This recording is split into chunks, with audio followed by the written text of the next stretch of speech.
Сәлем баршаңызға, каналыма қош келдіңіздер. Бүгін біз сіздермен орамжапырақпен қалай дымлама жасау керектігін үйренетін боламыз.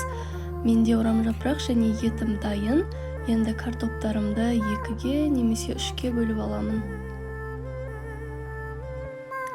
Және де сәбіз қосып жіберсеңіздер де дәмі де өте керемет болып шығады.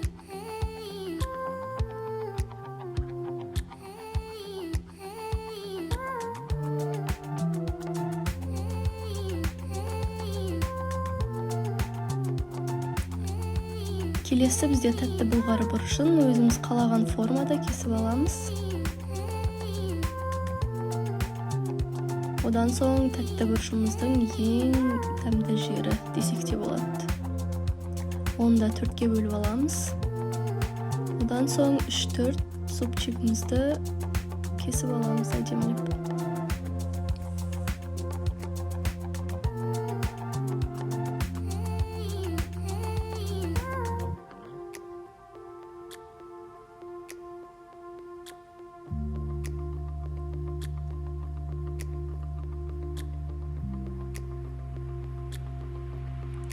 Келесі бізде пияз.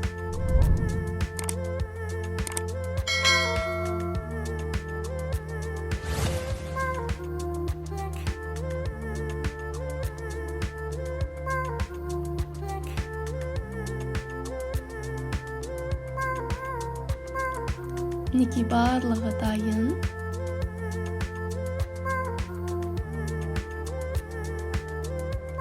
Енді қызып тұрған майымызға етімізді салып, жақсылап қызартып қуырып аламыз.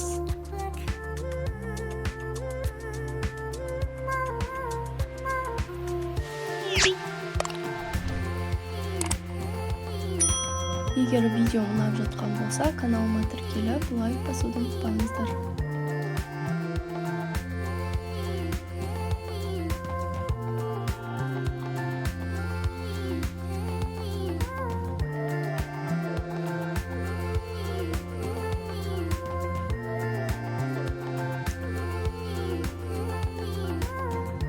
Мінекей жақсылап қызартып қуырып алдым. Енді кезекте пиязымызды салып, оны да жақсылап пиязымыз қызарғанша қуырып аламыз.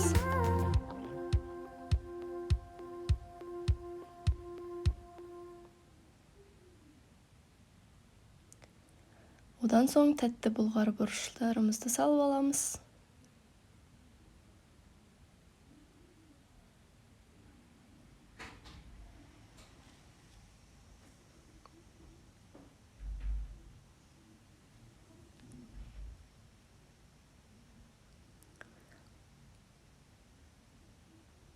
Кішкене тұз қосып жіберіңіздер арасында.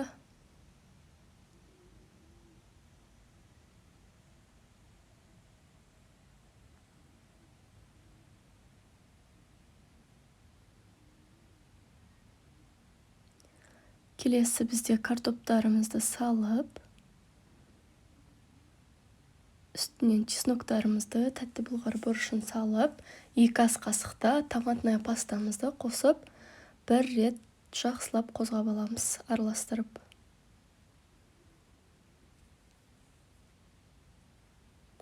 Көп қуырмаңыздар. Осы томатная паста барлық жеріне бірдей болып тиюі қажет.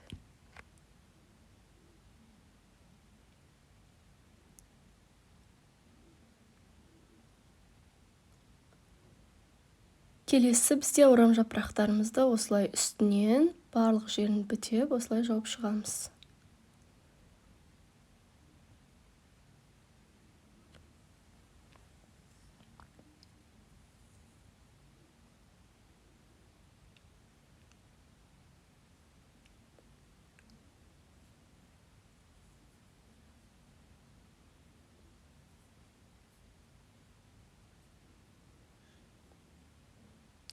Енді үстінен су құйып,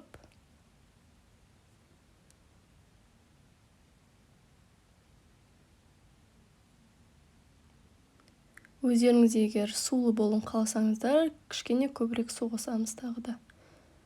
Және де одан соң өзіңіз қалағандай дәмдеуіштер қоссаңыздар да болады.